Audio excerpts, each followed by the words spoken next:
بسم اللہ الرحمن الرحیم۔ ایمان اور اسلام کی اللہ کے یہاں قدر ہے۔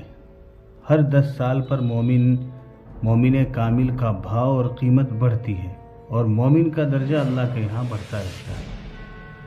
حضرت انس بن مالک رضی اللہ تعالی عنہ سے روایت ہے کہ رسول اللہ صلی اللہ علیہ وسلم نے فرمایا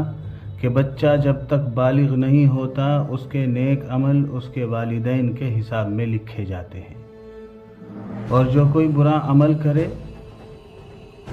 تو وہ نہ اس کے حساب میں لکھا جاتا ہے نہ ماں باپ کے۔ پھر جب وہ بالغ ہو جاتا ہے تو حساب کا قلم اس کے لیے جاری ہو جاتا ہے، اور 2 فرشتے جو اس کے ساتھ رہنے والے ہیں ان کو حکم دے دیا جاتا ہے کہ اس کی حفاظت کریں اور اس کو قوت پہنچائیں۔ اور جب حالت اسلام میں 40 سال کی عمر کو پہنچ جاتا ہے تو اللہ تعالی اس کو 3 قسم کی بیماریوں سے محفوظ کر دیتے ہیں: جنون، جذام اور برص سے۔ جب 50 سال کی عمر کو پہنچتا ہے تو اللہ تعالی اس کا حساب ہلکا کر دیتے ہیں۔ جب 60 سال کو پہنچتا ہے تو اللہ تعالی اس کو اپنی طرف رجوع کی توفیق دیتے ہیں۔ جب 70 سال کو پہنچتا ہے تو سب آسمان والے اس سے محبت کرنے لگتے ہیں، اور جب 80 سال کو پہنچتا ہے تو اللہ تعالی اس کی حسنات کو لکھتے ہیں، اچھائیوں کو لکھتے ہیں، اور سیئات کو، برائیوں کو معاف فرما دیتے ہیں۔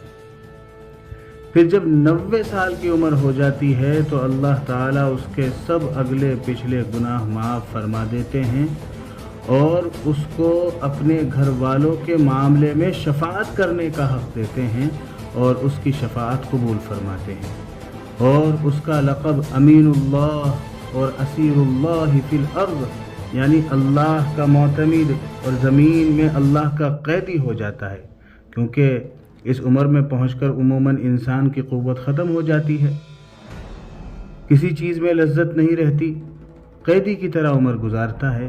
اور جب ارذل عمر کو پہنچ جاتا ہے تو اس کے تمام وہ نیک عمل نامہ اعمال میں برابر لکھے جاتے ہیں جو اپنی صحت و قوت کے زمانے میں کیا کرتا تھا، اور اگر اس سے کوئی گناہ ہو جاتا ہے